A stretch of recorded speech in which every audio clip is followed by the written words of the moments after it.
दोस्तों नमस्कार। एक बार की बात है जब हनुमान जी ने तोड़ दिया था अर्जुन का घमंड।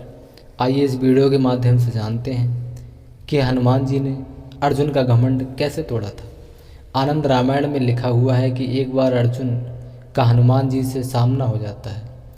अर्जुन घमंड से हनुमान जी को कहता है कि मैं आपके समय में होता, जब आप भगवान श्री राम के समय में थे तो पत्थर का राम सेतु बनवाने के बजाय अकेले ही अपने धनुष से ही एक मजबूत, सुंदर और बड़ा पुल तैयार कर देता। आपके प्रभु श्री राम ने ऐसा क्यों नहीं किया?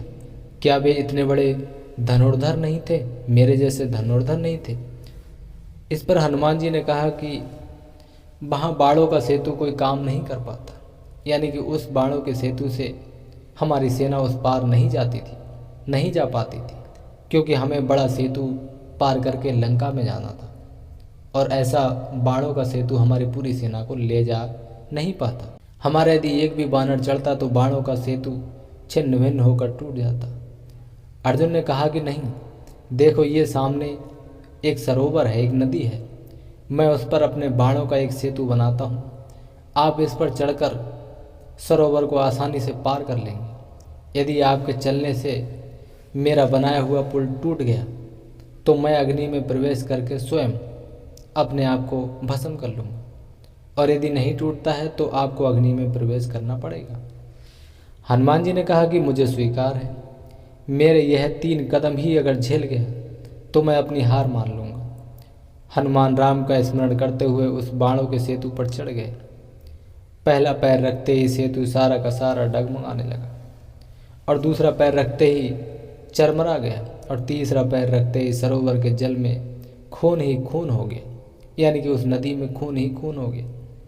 तभी श्री हनुमान जी सेतु से नीचे उतर आए और अर्जुन से कहा कि अग्नि तैयार करो।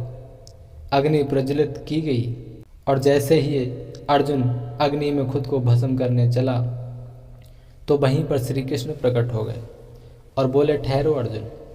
तभी अर्जुन और हनुमान ने उन्हें प्रणाम किया। भगवान ने सारा प्रसंग जानने के बाद कहा कि हे हनुमान, आपका तीसरा पग सेतु पर पड़ा। उस समय मैं कछुआ बनकर उस समुद्र के उस पुल के नीचे लेटा हुआ था, जिससे उस समुद्र में खून ही खून हो गया। आपकी शक्ति से आपके पैर रखते ही मेरे कछुआ रूप से खून निकल आया। ये सेतु टूट तो पहले ही पैर में जाता यदि मैं कछुआ रूप में नहीं होता तो।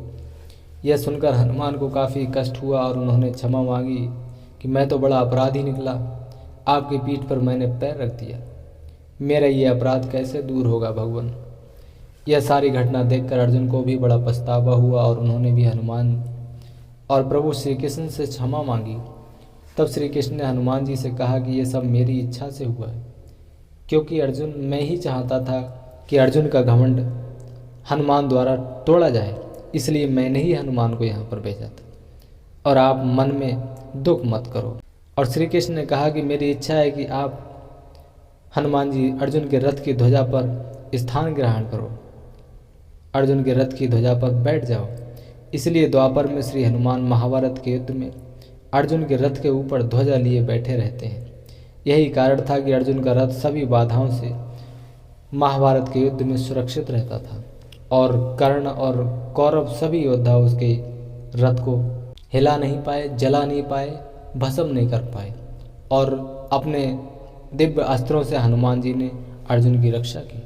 तो दोस्तों इस तरह से तोड़ा था हनुमान जी ने अर्जुन का घमंड भगवान श्री कृष्ण की इच्छा से। आपको ये जानकारी कैसी लगी कमेंट करके ज़रूर बताएं, और वीडियो पसंद आई हो तो इस वीडियो को लाइक करके चैनल को सब्सक्राइब ज़रूर करें।